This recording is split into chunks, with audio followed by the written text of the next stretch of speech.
कितना समय हो गई कि कहना कि आवा तो इंतजार करा अभी तक आईना ना। यही सबके गुस्सा आवेला। अच्छी लागत है ना।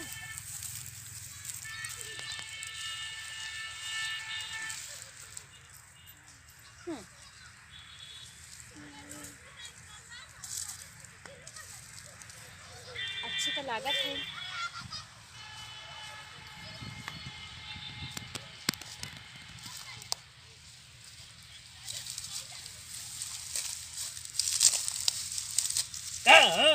कहाँ रहलू हो? हम तुमके कब से खोजा तानी है। कितना लेट कहीं चला का? अरे हमारा नहीं लेट हो गए तो का भाई लो हो? तो के मालूम बा ना हम कब से इंतजार करत बानी। अरे इंतजार तो करत दलू हो, लेकिन हमारा तो हमसे प्यार न करेला। कोई मलकिनिया घर हमारा लिए लेट हो गए।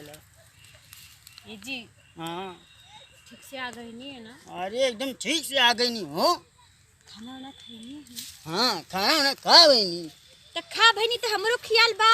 अरे खियाल न खियाल हो। हाँ हमरा खातिर तो कुछ ना लेके आइला है। हाँ बैठा पहले बैठा तब न बताई हो। हाँ बतावा। अरे सारा बताओ। अरे हंसा मत हो। हंसत काहे हो? तू बड़ा अच्छा लागेला ई। अरे बाप बाप हंसत तू लगेलू हो तब तुमसे इतना चाहिला। हाँ जाना तू का मलकिनिया के ना चोरी चोरी आई हो। चोरी चोरी आइला? हाँ नहीं तो जान जाई ना कपारे बरवा ना रहे दे। वो बुढ़िया कहिया मरी मर जा जल्दी से कुछ। अरे ऐसे नत बोलाओ हमार मालकिन ना। हम तो और काहे? तू तो हमार डार्लिंग हो डार्लिंग। हाँ तभी बतावा हाउ जमीनिया कब लिखवा अपना नामे? जमीनिया हाँ कौन जमीनिया हो? अपना नामे ना हमरा नामे। तोहरे नामे? आई हो दादा तोहरे नामे जमीनिया कहिया कहलू हो? वो दैया मिले ला भुला गईला? अच्छा हो जमीनिया। अच्छा हूँ तो जल्दी कह दे घबरा ना। कब? कब? शनिचरवा के शनिचरवा कह दे हमें सारे चल चली। हाँ ठीक ना। रुका तोहरे खाते हम लिया नहीं कुछ। तू आई ला फुलवा। Happy new year happy new year. नया साल का फोन है। हाँ माँ कत की ना हो। माँ कत है ना ऐसा देवो हम तेन चुम्मा ले ले जहाँ ले लू है। बड़ा ही आनंद आवत हो। तब बतावा यह कौन खाली बस एगो फूल लेके आईनी कुछ खाए के ना लिए हां। का खइबू बोला था का खइबू बोला ले आई बोला। रसमलाई। रसमलाई हाँ। की कहला हो? ये बड़ा अच्छा लागेला। अच्छा लागला। चल है जंगलवा में खइबू। ओफो तो लेके आवे के चाहिए घरे ले जाके खइती। नहीं नहीं हम बताई ना चलिया ना वही होटलवा में वही जो खा ले जाए ना। कहो हाँ केहू आवत ना है? अरे नहीं हो कैसे कहीं आवत हो कहाँ? जैसी लागत अलग की खड़बड़ खड़बड़ है। ये सुना ना हमार बात सुना ना बहुत बात कही बनी हो। तो आवाज गले लग जाओ हमार करेगा बस खाली गले में लगबू। तो का करी? चला तनी हो जुक चला। के जुक चला? अरे हो दे आड़वा। अरे मत जा। काहे हो? बहुत कीड़ा बिच्छे कौनो आके ना फू फू कह के डस ली तो दोनों कीड़ा? चल दे। अरे सारा हम तो खुद ही कीड़ा ही रे। बोली कीड़ा मतीन। हाँ देखा कीड़ा मत ना बोलती। तो कोई चीज में आगे बढ़ा। हाँ तब मैं तुमसे प्यार करती।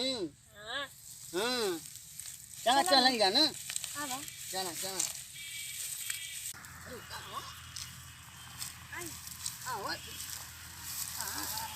बहुत बढ़िया जगह हो। यहाँ कुल जगह खोजले रही का ना जी। हाँ ये हमारे बात खोजने वाली का बात बा? हम तो रोज आवे नहीं देखे नहीं। अच्छा तुम्हारा है कुल? और का ना मालूम रहो हाँ यो दादा है कुल तुम्हारा तब तुमके जमीनिया कमियां धैली हैं। हाँ तो हर जमीनिया हमके बड़ा अच्छा लागेला। हाँ हम ना निक लगी का हो? ना ना बहुत अच्छा लागेला। हाँ हम तो अच्छा तो लगवा करब ना। तो चला बैठल जा। बैठा बैठा बैठा बैठा बैठा हो। तब और बताओ बैठ तो गई नहीं हमने। कुछ ना लेके नहीं इला आई लव यू टू। हाँ हाँ हाँ चला तू हमारे फूल हम ही के वापस कैली। हाँ कहाँ हो खाली बैठे हूँ तो का करी तो बैठे कथी बोलौले हो। बड़ा गर्दा बा गर्दा ना आई पिक्चरिया में आई मोबाइल में तो पिक्चरिया लगावत। हाँ पिक्चरिया में का देखबा पिक्चरिया में बस खाली धुरुम नहीं तो आओ लगाओ पिक्चरिया यम चिल्लाना कुल खाली कहना ना वो वाला लगावा ना ना कहाँ है ऊपर वाला कब ना माफ कर ये ऊपर वाला के हाँ वो हमने नहीं दी ये तोहरा लायक नहीं क्यों हमारा लायक ना। और का तू कहाँ देलू तब। हाँ ये हमरा लायक बा। हाँ तू ही रखा हमके ना चाहे हमके जौन चाही तवन देबू की फूल उल दे तू। पहले वो जमीनिया लिख दी ना। जमीनिया लिख देबा हो कहाँ है तू चिंता कैले हूँ ये इधर लिख दे कहाँ जमीनिया। ये बुढ़वा लागत है कैसे ना माने कुछ कहलू कहाँ हो ना ना हमके लगा है कुछ कहलू। हाँ ना ना सुनाएल ना हमरे सीधी उंगली से घिना निकले तो टेढ़े निकाले के चाहिए। हैं हम ई कहत बानी हाँ ना लिखवा तो हम जात बानी कहाँ हो के बुलावतिया देखा है कहाँ जेबू। हां जात बानी नहीं हो नहीं जा मत। अरे छोड़ अरे हमार रानी जा मत हो कैसे जैमू न जाऊँ हमके छोड़ के।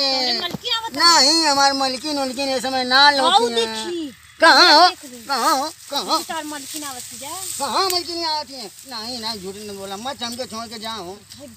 माई के दे जमीन लिख के कते तोरे ना अरे बाबू अरे बाबू अरे बाबू आय हो दादा मार के भाग गई हो। अरे रुक जा रे पर्वतिया कहाँ जाती रे रुक जाओ आय हो दादा जमीनियों लिखे काला मार के चल गई ना ये बाप। आई रे बापा